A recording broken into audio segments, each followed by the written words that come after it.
Okay, to use the constant contact connector, we first need to set up our constant contact information, and we do that in campaign setup. Scroll down to the bottom of the page where it says bulk email settings. Right now the only option we have is constant contact. So we put in our constant contact username and tab down and put in the password, and then just click save. And now that that's set, we can go ahead and use the output option from query targeting or contact output and group output. So I'm going to show demonstrate it using the targeting. So let's go in and pull primary Republicans 2 out of 3 in this precinct. Maybe we're going to host a meet the candidate or something, and we want to send out an email alert to the people that we have addresses for. So then we'll just click next page. Then we're going to filter out anybody we don't want from our groups options if we want to do that.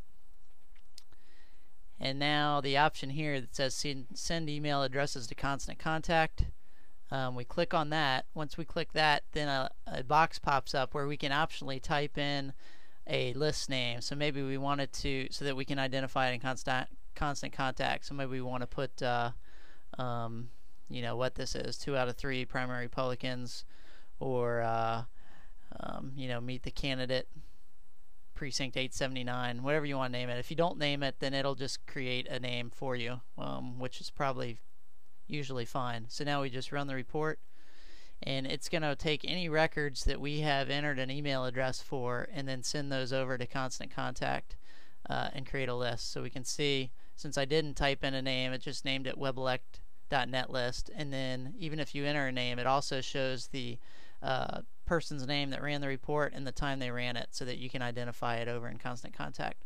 So now we just log into constant contact,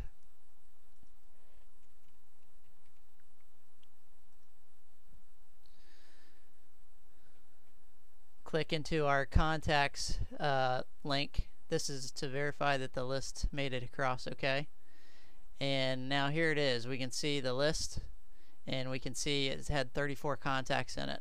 Now sometimes if it's a really big list, it may take a while for constant contact to process it, like a couple minutes maybe.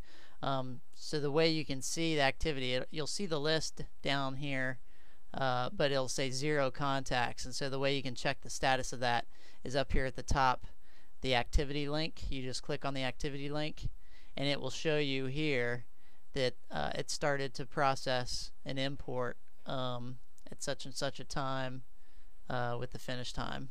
In this case, we can see it's already completed with what we did. And you'll also see a message down here above the list that says there's been a recent list activity, and it'll let you know that it's working on processing a list. But once that's processed, then you can just use the list to create your bulk email in constant contact, just like you would with any other list you enter in here.